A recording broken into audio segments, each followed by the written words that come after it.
I felt pretty good as I left the dealership.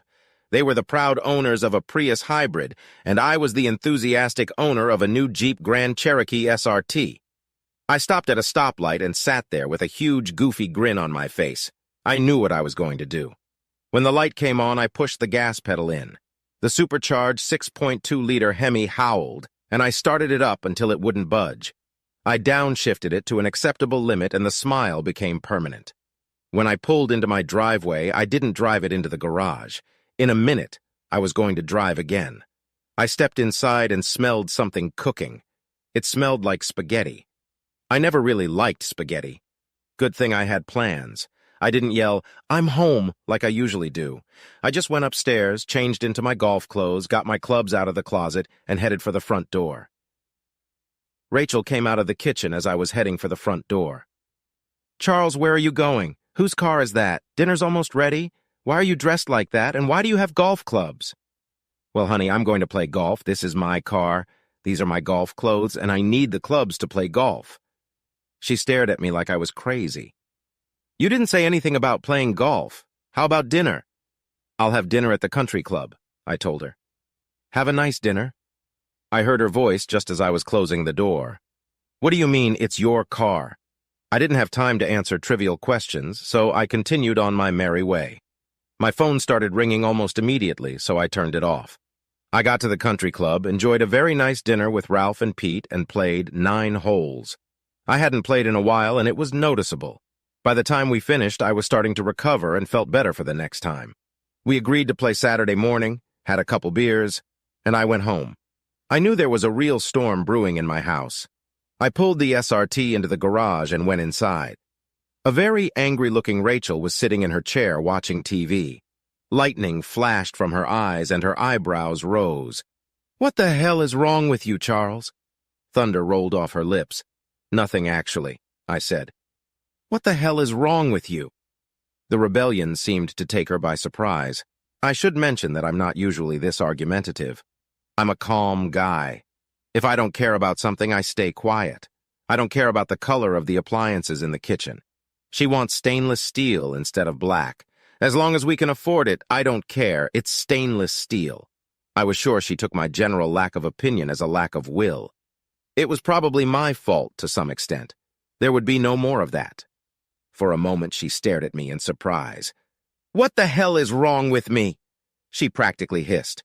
"You come home driving this gasoline-eating monster, tell me you're going golfing, skip the dinner I made, and you have the nerve to ask me what's wrong?" I thought about it for a moment. "Yes," I said calmly. "Yes? What do you mean, yes?" She was practically foaming at the mouth. "Yes, I actually have the courage to say it."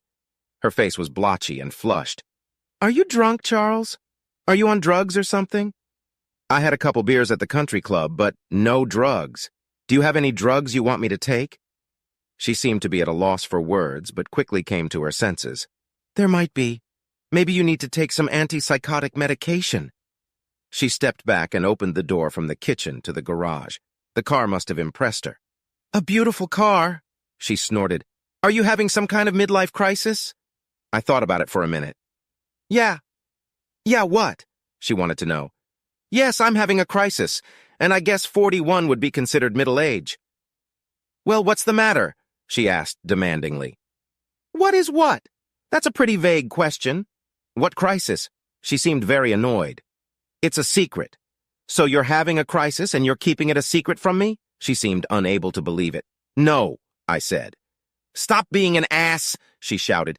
"What do you mean, no? I'm not keeping it a secret from you." She splayed her hands. "I'm not going to waste my time. What's that stupid toy doing in our garage? And where's the Prius? I traded it in for an SRT. I didn't like the Prius, I like the SRT." "We agreed that the Prius is environmentally friendly and economical," she said. "It's the kind of car that responsible people drive. You need to think about how you'll look shoving this beast into your work parking space. All the executives drive hybrids. How will they feel when they see you driving this dinosaur?" Envy. "We agreed on the Prius," she said. "No, I never agreed," I said. "I just agreed because that's what you wanted." "That's right," she said sternly. "Don't you care about my happiness anymore? Tomorrow you'll take it back and you'll get your Prius back." "No, She acted like she had no idea what the word no meant. What does no mean? I won't take it back and I won't take the Prius back.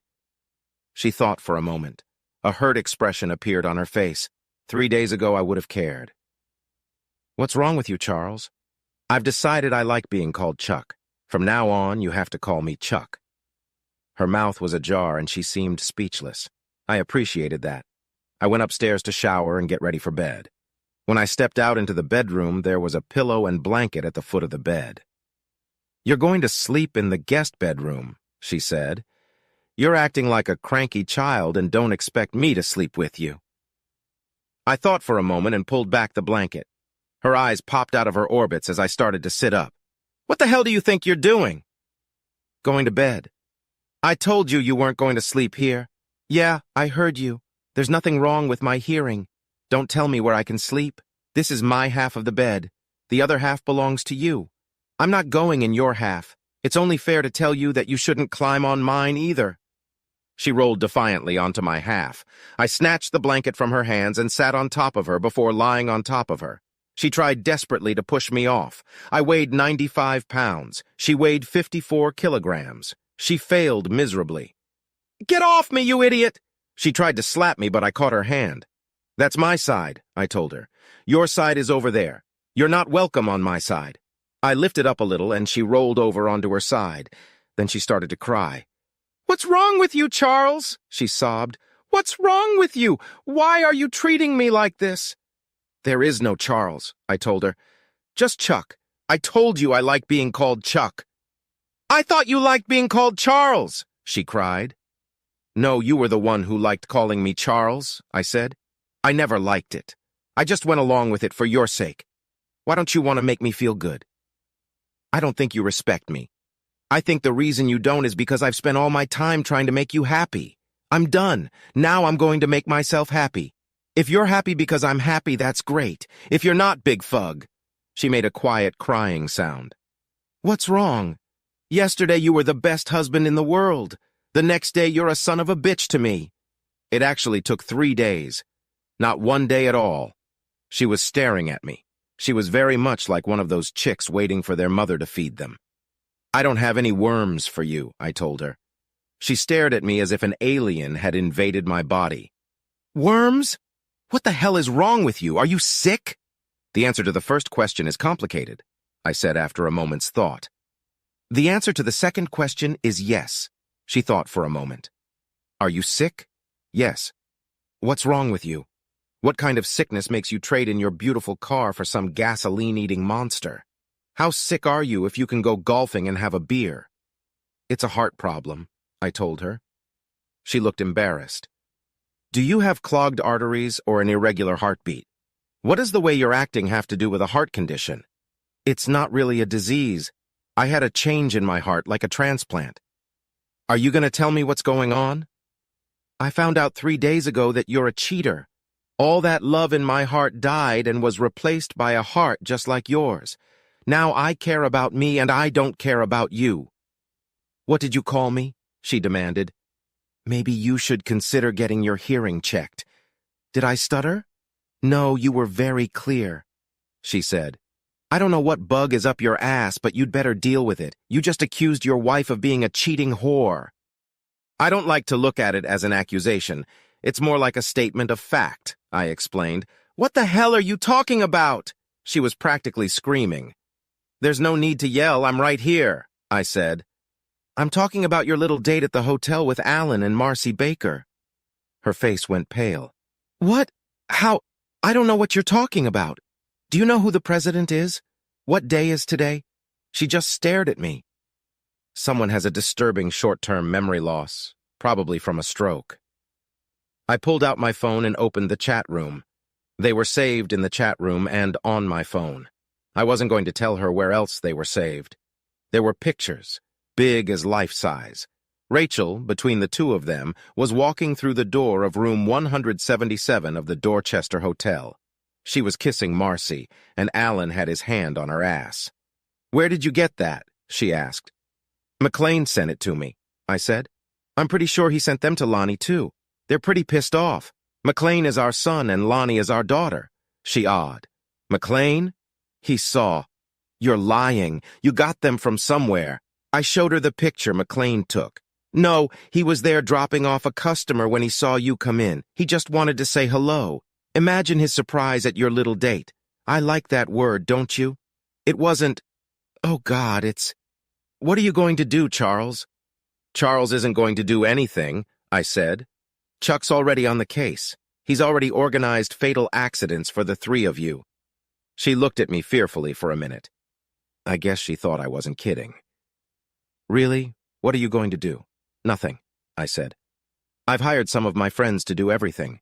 Alan and Marcy are going to die tomorrow. With you, I'll wait until next Wednesday. I figure that since Alan and Marcy are going to work tomorrow, their airbags will be out of commission. They'll deploy, causing the car to crash.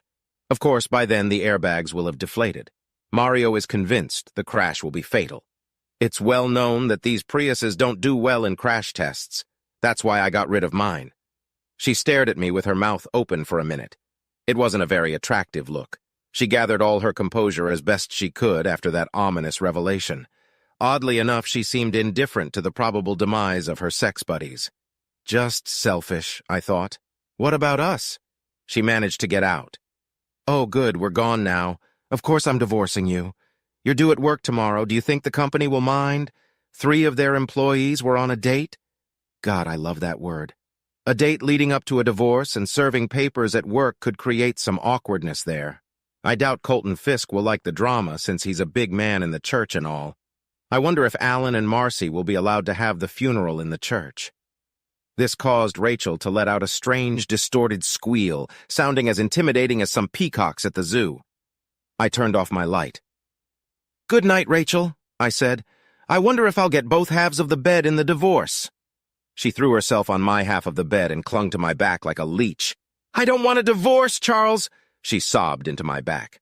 I didn't answer. Charles? She pulled me tighter against her. Charles, I don't want a divorce. Silence. She looked over my shoulder. Charles?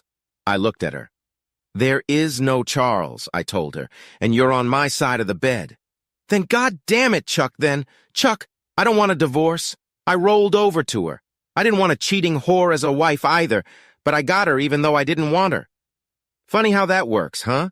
She didn't seem to have the same curiosity as me. Chuck, I'm so sorry, she said. It was just something I wanted to try. I was curious what it would be like to be with another woman. Me too, I said. Wow, are we so much alike? I was also under the impression that Alan was a man. Does anyone else know that he's not cisgender? Don't be ridiculous, she said. It was a threesome, but I didn't have sex with him, only with Marcy. Did he sit in the chair and watch? Not a cisgendered voyeur, pervert. He was doing Marcy while she was doing me, she admitted. Do you realize how ridiculous this conversation is? What possible fancy could have made you think in your wildest dreams that this was helping your cause?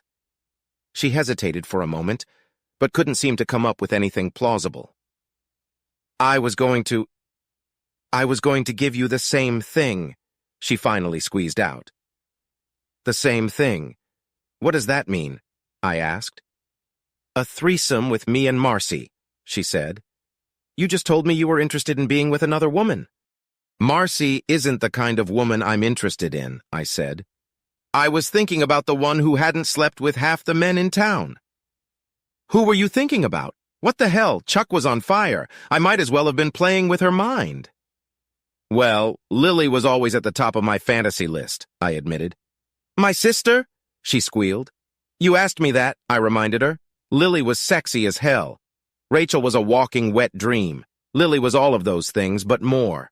Blonde hair, brown eyes, a few freckles on the cutest little nose imaginable, and that body. She had the most beautiful shape. It was the kind of shape that just looking at it made your tongue go hard, not to mention other parts of your body. Her tits were big, round, and firm, and she had the most delightful ass on the planet. She exuded sensuality from every pore and made men do stupid things when she was around. She was 5 years younger than Rachel and me, had been briefly married when she was in her late 30s to an up-and-coming NFL player, but dumped the bum when he washed out, started drinking, and couldn't keep a job. When Rachel and I were dating, we were in college and Lily was in high school, and she had a crush on me. It was funny, and I loved the hell out of her, but I never took action. Yes, I felt the lust, but I wouldn't do anything even if I had the opportunity. I wondered if Rachel would really go for it, and more importantly, if Lily would. It didn't matter. Rachel was leaving me anyway, but this was a very good opportunity to drive her away. I could see the wheels turning in Rachel's head. "I'm not going to have a threesome with my sister," she finally said. I shrugged and turned to go back to sleep. The divorce went as smoothly as it could possibly go. Rachel fought it as hard as she could, but divorces can't be dragged out like they used to be. Most people know what happens in divorce, and it wasn't fun, but Chuck enjoyed life. How do you leave your beloved? Just take out the trash.